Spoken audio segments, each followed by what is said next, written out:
What a song. What a song. My dad was a O-line running, jumping, spitting, screaming Pentecostal preacher. Right. And he would always use this illustration about this guy that was hiking in the mountains. And he slipped and he fell. He was fall off this cliff, and he grabbed this root, and he was hanging on, and he was screaming, saying, you know, help, help, somebody help me. And he heard this voice and said, I can help you. And he said, well, who is this? He said, it's God. And God said, do you believe I can save you? And he said, yes. And God said, okay, turn loose. Turn loose. He said, he thought about it in a minute. He goes, is anybody else up there? But so many times, I mean, with God's plan, I mean, we have our agenda. We know what we're going to do. From the time you were a child, little thing, I mean, you were singing for Jesus and ministering for Jesus, but your life has taken so many twists and turns. I mean, you've won awards, you're recognized all over the country on the Gaither videos, and you tour all over the place. But just let's go back. I mean, to this young kid that wanted to sing for Jesus, and all of a sudden God opens the door. Yeah, I was that annoying kid. You know, the one that sings all the time, no matter what. Happy birthday, I'm getting in the shower, I've taken my shoes off. I sang everything. And my mom and dad said, you're going to be a singer. And I love music. I've loved music my entire life and have known nothing but music. So it's a good thing I am a singer. But I grew up in church, like most gospel singer, or a lot of gospel singers. I grew up in church, and my mom and dad would stand me on the piano bench beside the pianist and put a mic in my mouth when I was too short for everybody to see me, and I would sing Jesus Loves Me or Amazing Grace or you know, some gospel song that they had taught me. So I've always sung, and I've always believed that music is healing and music is a comfort and celebratory. There's so much in music, so yes. I love it. I love it. So then I got the opportunity to sing gospel music with the Greens, a group called the Greens. Oh, yes. And sang with them for 14 years. And that kind of, I went straight out of high school into full-time ministry and singing and traveling on a bus. And I get car sick in the back of a car. So riding a bus was an experience for me, sleeping on a moving bus and those kinds of things. So right out of high school, I went with the Greens.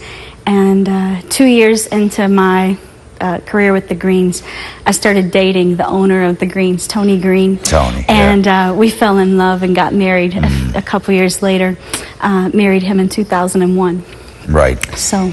And you have 2 children now? I have 2 children. I have a 7-year-old daughter, Isabella, and a 3-year-old daughter, Josie.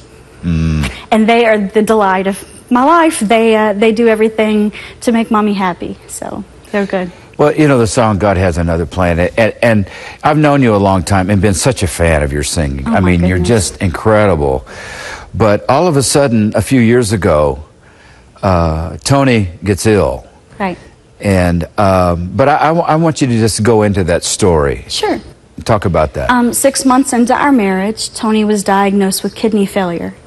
And they told him his kidneys were failing rapidly, and within 6 weeks he would need a kidney transplant. Right. And we were a newly married couple, so we barely really knew each other, and now he has this terminal disease. So that was kind of the first, you know, really tough time in our marriage, 6 months in. And so we started praying and having people all over the world to pray for Tony. Every night we would stand on stage and he would ask, you know, the congregations to help us pray that God would heal him and God would make a way for him to continue on singing and traveling.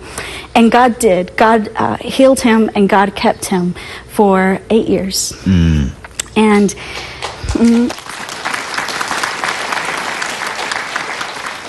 and during that time, the doctors told us because of his illness that it would be very unlikely we would have children. And if we did, that they would be very sick and have the same condition he had. And we have 2 beautiful girls, and they're just as healthy as anything. Beautiful. And so God blessed us with children.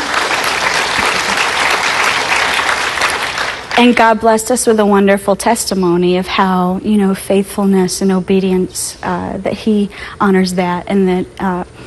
But, you know, his plan is different from ours. And I love the song I just sang, and it really has ministered to me. Russ, through the years of Tony's illness, we've been given songs like We've Weathered Storms Before. Right. And songs like hold on, through every storm, hold on. Even in the darkest night, walk by faith, not sight. Hold on, hold on. We've sung songs like that, songs of hope and of faith that God's given us. And we lived those songs every day and every night, every doctor's visit, every hospital visit. We lived those songs. And they encouraged us as much as they encouraged the people that heard them. And so God had a way of us living our songs. Right.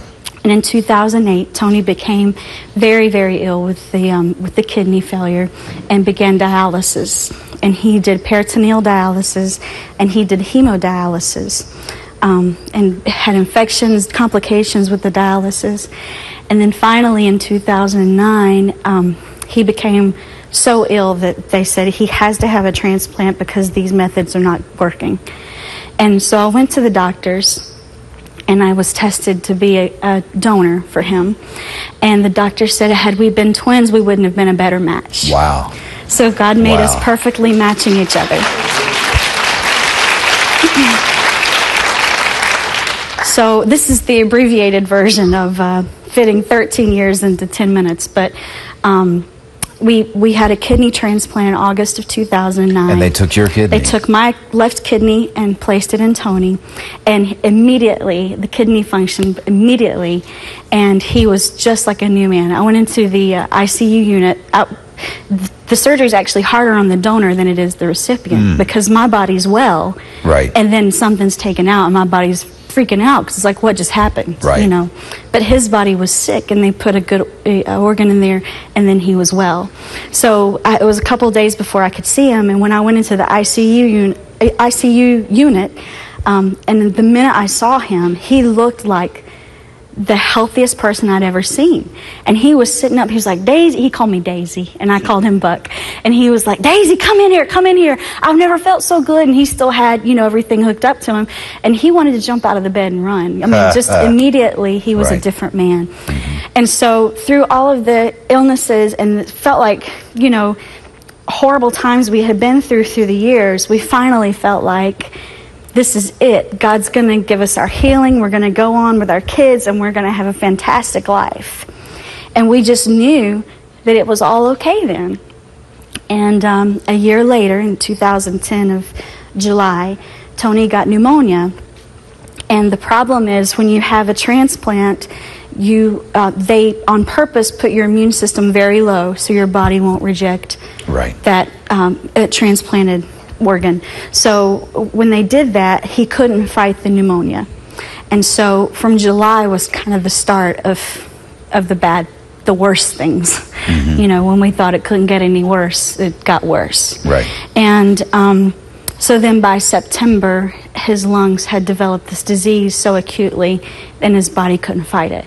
And so Tony passed away in September of last year, September 28th. So it's still new and it's still fresh. And, you know, we went through that thing where like I said, we thought everything was great. And we thought everything was going to be perfect now. And then this.